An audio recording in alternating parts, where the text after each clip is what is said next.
day number 3 of Essence Fest. We are right here at the We Love Us stage. My name is Quinn Conyers, and I'm super excited to host day number 3. Now listen, I got some good news and I got some great news. If you are behind her right here, you just got upgraded to VIP seating, sis. So I want you to come on up here because I don't want you to miss anything that these lovely women are about to say. Now listen, I know there's a lot going on right now, but this is a stage that you want to be at if you are interested, you are invested in really fueling yourself as a black entrepreneur. Now I'm going to jump right on in because we have a powerhouse panel conversation that's about to happen. And if you are walking by and you are interested in starting your own business, we still got some seats and spaces for you. So I have a question for everyone. What if helping a black-owned business to grow costs less than dinner? Too often, talented entrepreneurs are overlooked by traditional lenders and lack of access to capital for building their family networks and have helped many others launch and scale their businesses. This conversation explores how everyday people like me and you can really help close the gap through community-powered investing. I want you to hear firsthand from founders who have successfully raised capital through Kiva. Learn how contributions as small as $25 can help fuel business growth, and discover how collective action can unlock in undeserved communities. You'll leave inspired and with simple roadmap for putting your dollars to work in the businesses and communities that you believe in. So we're going to go ahead and get this conversation started. So how community investing fuels black entrepreneurship. Here to moderate this powerful panel, we have Lindsay Peel from Kiva US. Let's give her some love as she makes her way to the stage. Lindsay is a wealth of knowledge, and she is going to ask some questions that you can take away and apply as you support black entrepreneurs. Joining Lindsay on stage, we have some amazing women founders. Up first is Melanie Seymour from the Institute for Entrepreneurial Leadership. Let's go ahead and give Melanie a round of applause. Joining these fabulous founders on stage, we have the one and only Miss Hyacinth Tucker of the Laundry Basket. Let's go ahead and give Hyacinth some love. And last but certainly not least, to round out this powerful conversation, we have Miss Tashara Earl of Shades of Color. Come on, Tashara, and give it up for that top. Go give us a little swirl. Come on, it's Essence Fest. There you go. Show us color. All right, Lindsay, the stage is yours. Good morning, everybody. How y'all feeling? Welcome to Essence Day 3. Look and tell a neighbor, good morning, beautiful.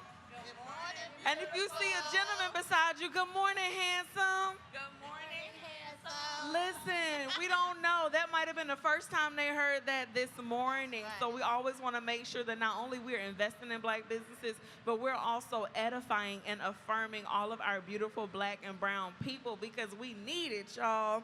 Listen, I am so excited for today's conversation. How community investing fuels black entrepreneurship. Now, typically, when we hear the word investing, most people usually think immediately stock exchange, Wall Street. You got to have a lot of money to start investing. But we're here today to demystify that thought, that concept, because for just as little as $25, you can truly change somebody's life. You can truly change the trajectory of somebody's family. Can I hear $25? $25. $25? 25 in the front.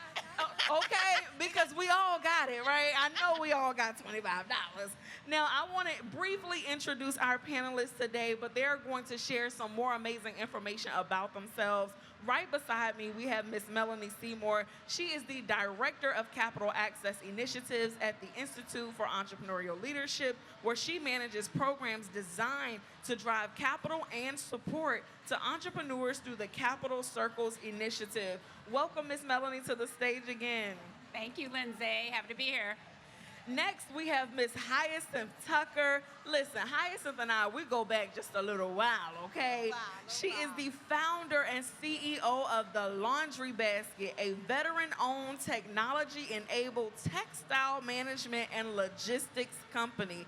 After losing her event venue business during the pandemic, She transformed adversity into an innovative company serving clients across healthcare, hospitality, government, higher education, and commercial markets.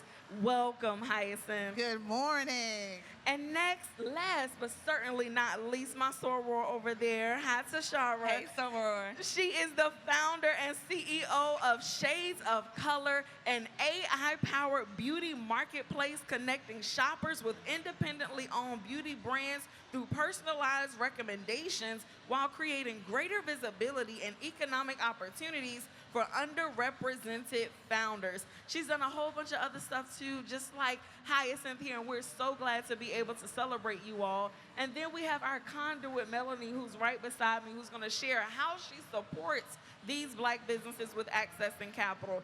So Melanie, this first question is for you. Beyond your title and all of the amazing things that we know that you do at Eiffel and beyond, what does community investment mean to you personally, and why has it become such an important part of your work? Thank you, Lindsay. Good morning, everyone. So, community investing is very important to me personally.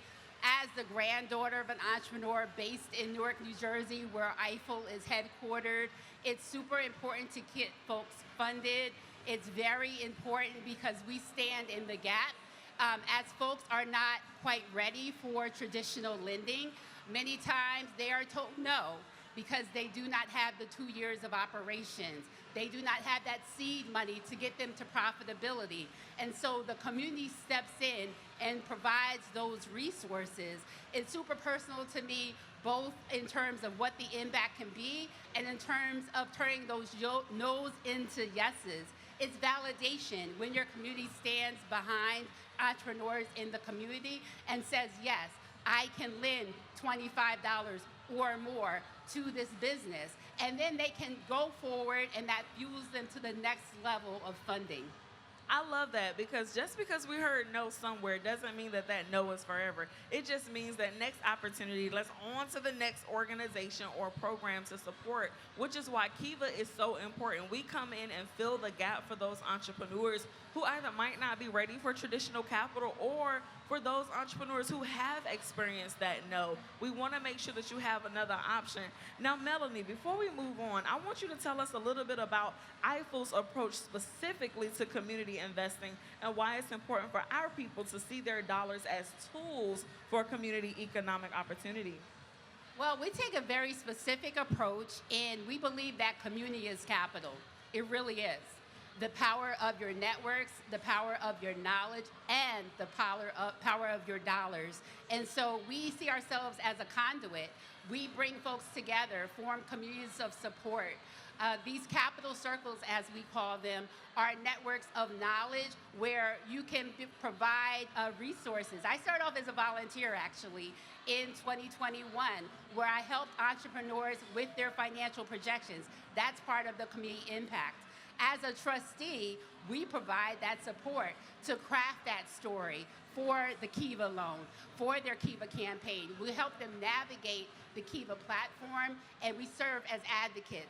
We also provide endorsement that Hyacinth is who she says she is, and she in fact has the business that she states that she has.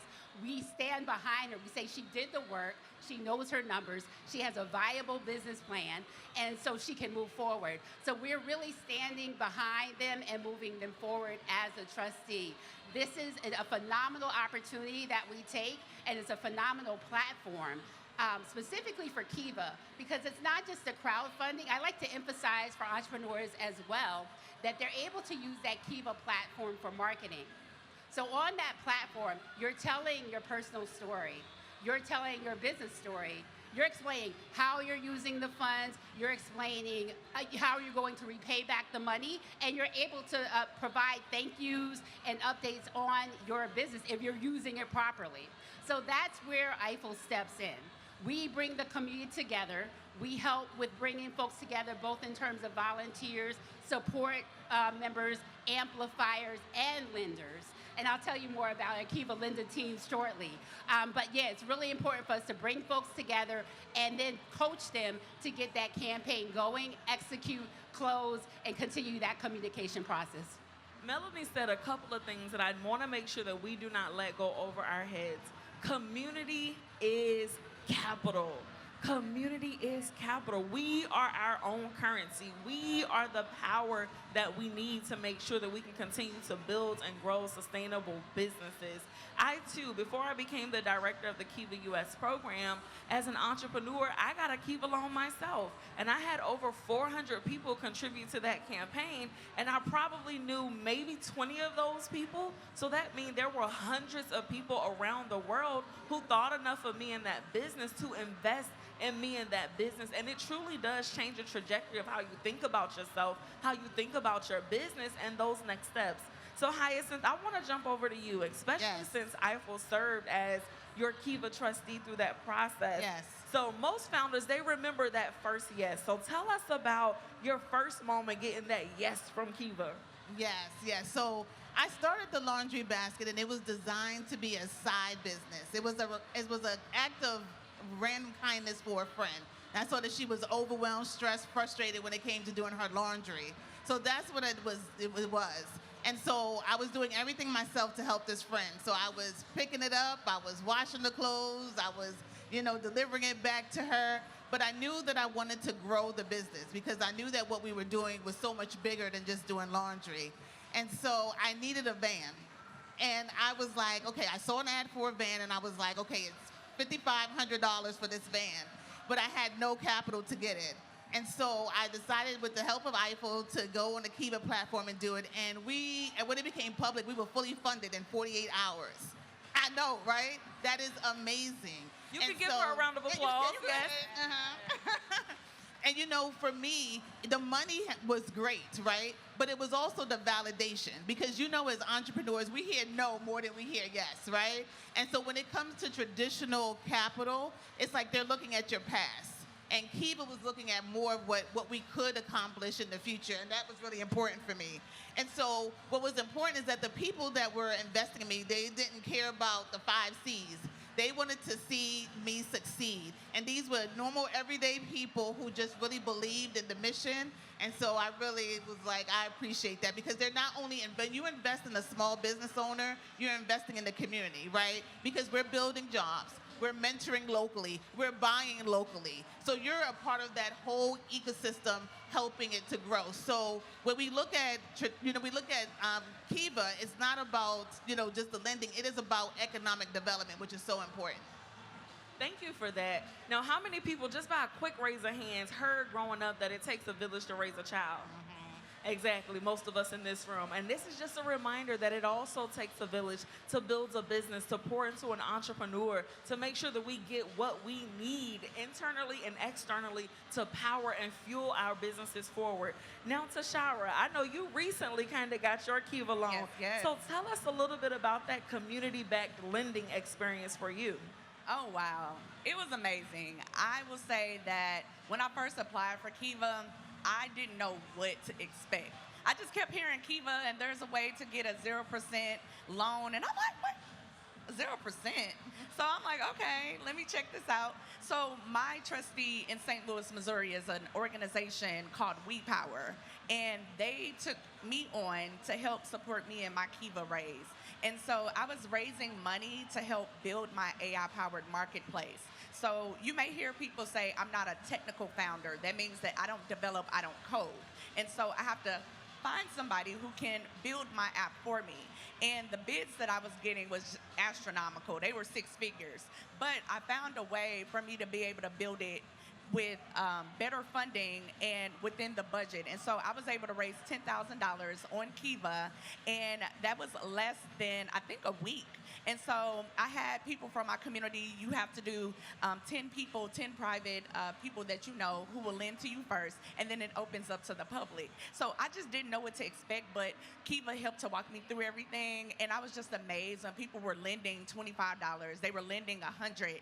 And even when I was sending it to my family, they were like, girl, can I just give you the $25? I said, no, you gotta go on Kiva to support it, because with community backing, you all are helping to validate the idea, you are also letting me know that what I'm building is something that is important, that we need. So that investment that you are pouring into entrepreneurs like myself and others on the stage, it is meaningful, it is impactful, and it is powerful. And so I wouldn't be where I am right now on this stage if I did not take that leap of faith and actually apply for the Kiva loan. Thank you for sharing that. And this is just a testament to the work that we do. We believe in our founders. We believe that you all deserve the opportunity to access capital. Now, I know you all are probably still stuck on her comment about 0% interest. Yes, it is true. No, it is not a scam. Our loans are completely fee-free. It is 0% interest, no prepayment penalties, no late fees. There are no origination fees. We also don't have a minimum credit score requirement, no minimum time in business requirement, nor a minimum revenue in business requirement. I see somebody's face like, oh my God, yes, girl, it is real. That Kiva loan is out there waiting for you. And the comment that she made about having to bring in your village first is that our campaigns are split into two parts. We have the private fundraising period, and then we have the public fundraising period. That private fundraising period is a part of our social underwriting concept. We just want to know, do you have a village out there that's going to support you in your business? Now, her number was 10, but that number can range anywhere from 5 to 50, depending on your loan size, depending on risk measurements, depending on the type of business, etc. But I love to have that conversation to help see where you fall. Now, this question is really open to either of you. Everyone don't have to answer, but I would love to hear your thoughts. What role have you all seen or feel that community-backed capital can play as a complement to traditional lending and not necessarily as a competitor? I'll take that one. So it absolutely is a complement. If you look at entrepreneurship and raising capital, you have to think about your capital stack. It doesn't need to be one thing. It can be many things. And for me, if you imagine a ladder, Kiva can be that first step of your capital stack to the community development financing institution, the CDFI, or to the traditional lender, or maybe if you're pursuing equity to an angel investor in the traditional sense, right? So it's not a competition, it absolutely is a complement.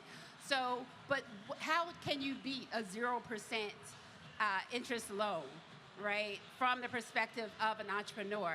Now, from the perspective of a lender, you're able to lend and relend as you get it repaid.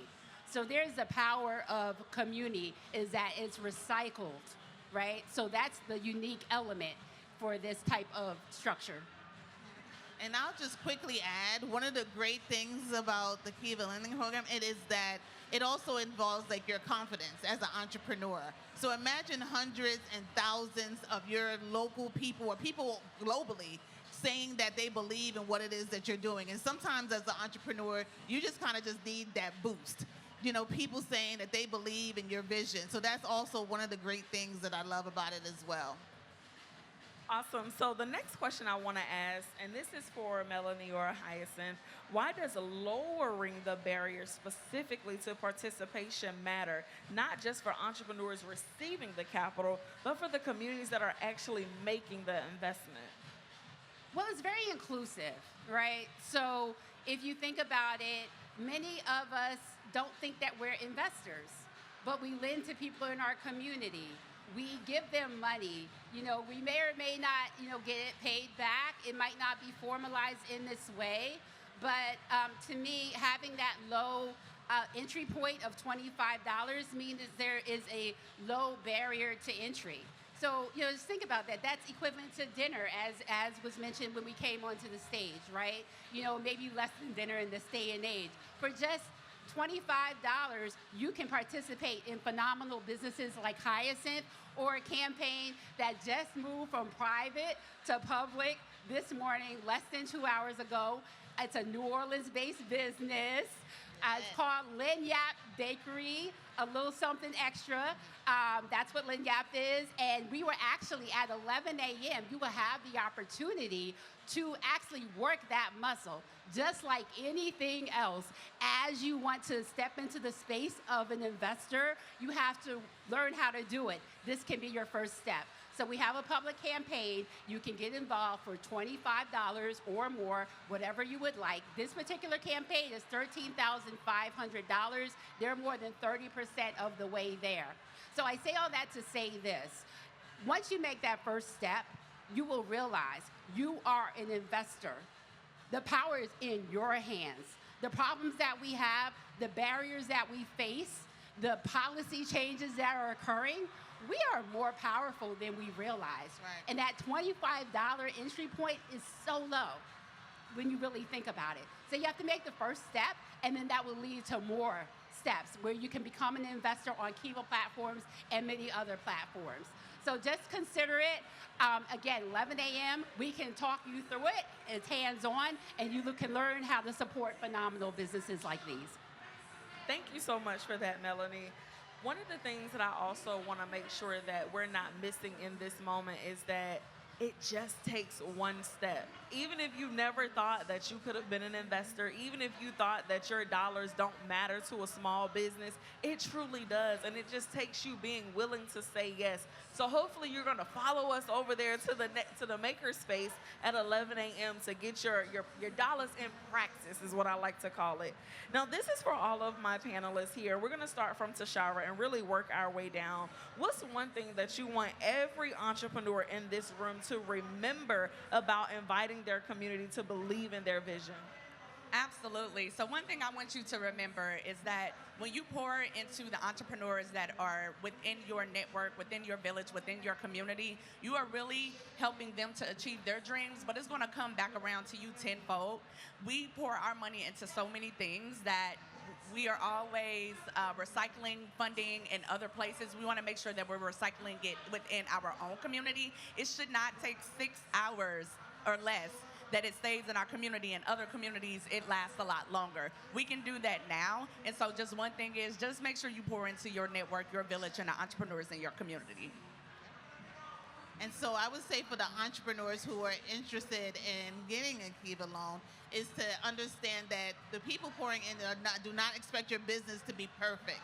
So they're just looking for you having a clear purpose, a big vision, and of course knowing your numbers, but being very specific about your ask as well. So don't be afraid to do it. Would you like to add anything? I would say, now, recommendation for entrepreneurs is take the step forward and tell your story. For investors, get in the game. Now is the time. There are many avenues you can take. Kiva is a fantastic avenue to take to build that muscle, work it, and then build that power of your community. Share it out with your community. There is power in numbers. So take action. Move from the conceptual ideas and take action.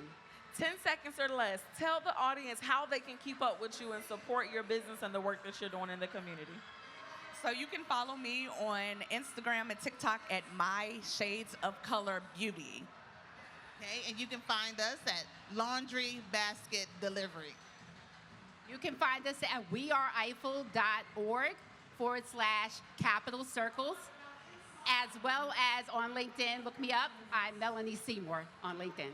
Thank you all so much for being here. You can also follow us, find us at kiva.org. That is KIVA.org. You can also follow me on Instagram at The Kingdom Wealth Connector. We look forward to seeing you all at 11 a.m. right here at the Makerspace Studio to use your $25 for good. Thank you all for being here. Thank you. Thank you.